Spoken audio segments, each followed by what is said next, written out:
Hello and welcome to SteveKnows. Today it is the weekly VR news update and we have confirmation of one of VR's biggest titles getting a sequel, of Valve dropping a new headset soon after this recent announcement, new games and so much more, so I think that's enough chin wagging. Let's get started. So we're going to be starting off with the Steam Dream. A new trademark has been applied for the term Steam Frame, tied to, and I quote, computer hardware, computer networking hardware, computer peripherals, which are like accessories, computer hardware and computer software for the reproduction, the processing and the streaming of audio, video, data, text and multimedia content. Now this isn't confirmation of a headset, it could be anything, it could be another handheld, as a picture frame could house a display for instance, but it does come at a peculiar time when we have heard rumours of the Valve Decard found in Steam VR source code. We have seen the Roy controllers, those models which do not look like Valve controllers that I know of, and the Lynx founder of the R1 headset said Valve's headset design is fantastic. Plus the ties to the expectations in that trademarking, such as a wireless streaming device, audio, video, data, text, multimedia, of course, because the Valve headset was supposed to be wireless, the next one. The peripherals, VR has accessories, so of course that's going to be there. And I wonder if Bradley is getting all giddy at this news. So if you want to know more and you want a deeper dive on this, I will link GT and Bradley's recent chat down below in the description. Next, Batman Arkham Shadow was such a Quest hit, a system seller, and a reason to pick up a VR device, get stuck into this ecosystem. It arguably allowed me to create one of my funniest gameplay videos yet. Around it. I think they need to bring a cleaner in.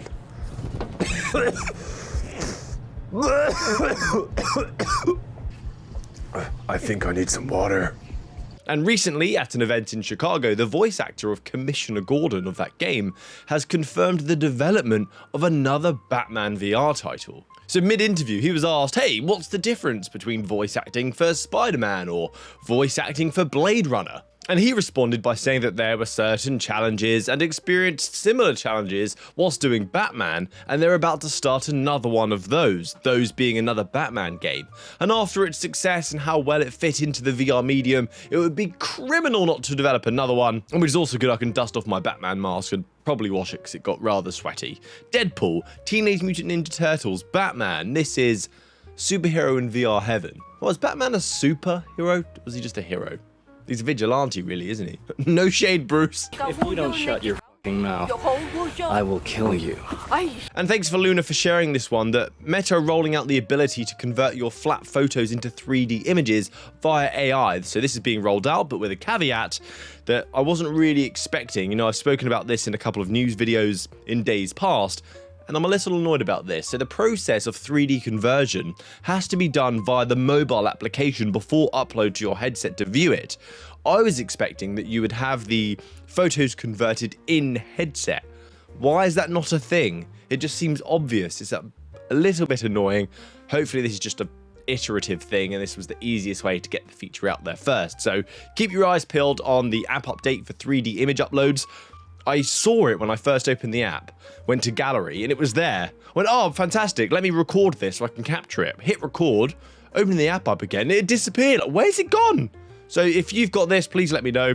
It was there and then it disappeared for me. And the next article goes over this random surge in Quest 3S and Quest 3 usage statistics in Steam. Maybe due to the recent sale that it had where the Quest 3S got a massive discount, or it could have been the Xbox edition that recently released that sold out instantly. Maybe that contributed to the increase of the usage of these devices in the Steam VR statistics. But what I found interesting looking at this data was the amount of Quest 2 devices still going strong on the platform. 31%. That's the majority of VR headsets in use on Steam is the Quest 2. And as someone who's pretty into the VR space, understandably, I have more experience with later and greater models. I've got access to more technology, but the Quest 3 has better hardware, much better hardware that makes the experience better, even exclusive games. And given how old the 2 is now, and it still reigns supreme in this space, I was just surprised by that. I suspect it's dropping several hundreds of pounds or dollars is a tough thing to do, especially in this day and age. But it's even more impressive when I see the Quest 3 and the 3S are kind of combined in their percentage, in their cut of the pie. So if you're here watching this and you're still using your Quest 2, please comment, let me know if you're still using it and why you're still using it. I am genuinely curious. Let's talk games now. We have 3 games that I've not mentioned on this channel before that look rather decent, so let's talk about them. The first being Mage, which looks pretty buttery and chaotic as it's a high-speed shooter, but set in a fantasy world where you can play with up to 2 friends, so you can have folks join you in this madness. You can join forces and battle through these arenas.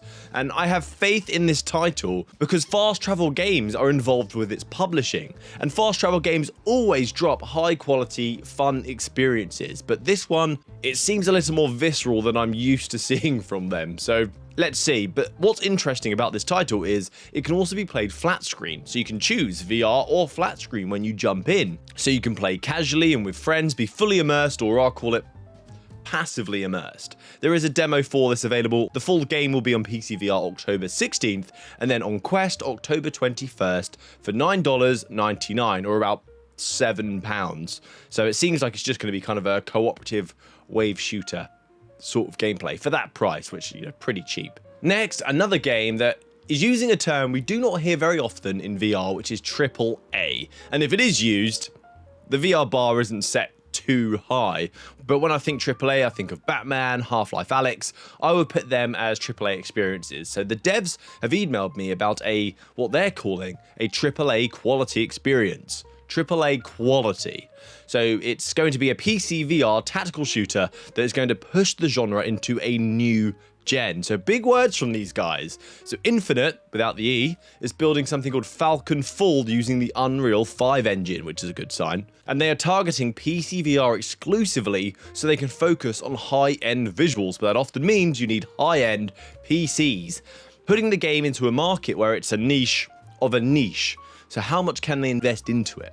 It's being developed by seasoned virtual reality devs apparently, but in collaboration with real ex-veterans to create realistic experiences. All I've got to show is this teaser trailer, which has pre-alpha in-engine snippets within it, but stay tuned. As soon as I know more, I will share it with you, and this is expected to drop in 2026. Along Survive now, a cooperative survival shooter, a debut from the studio Friendly Fire Studios, and let's hope they don't shoot themselves in the foot with this game. That was a friendly fire joke. The premise is you are a soldier working for a company that is managing a space colony as human life was just attacked by aliens. So you'll be given objectives to do things like fortify the ship, you'll have resource management, and of course combat. It's this mix between RTS, real-time strategy, and a first-person shooter.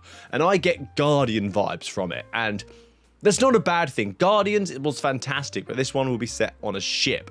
This is coming in early access to Steam and Quest later this year. Time for the quickfire news stories, and I only have one, but it is a blimmin' good one. Probably not really quickfire. Windows mixed reality headsets have been revived. They've been given the ability to live again via the Oasis Steam VR driver that is free, re-enabling all of these headsets for Windows 11, and Steam recently updated itself so that this driver is actually now going to be included in the Steam VR beta.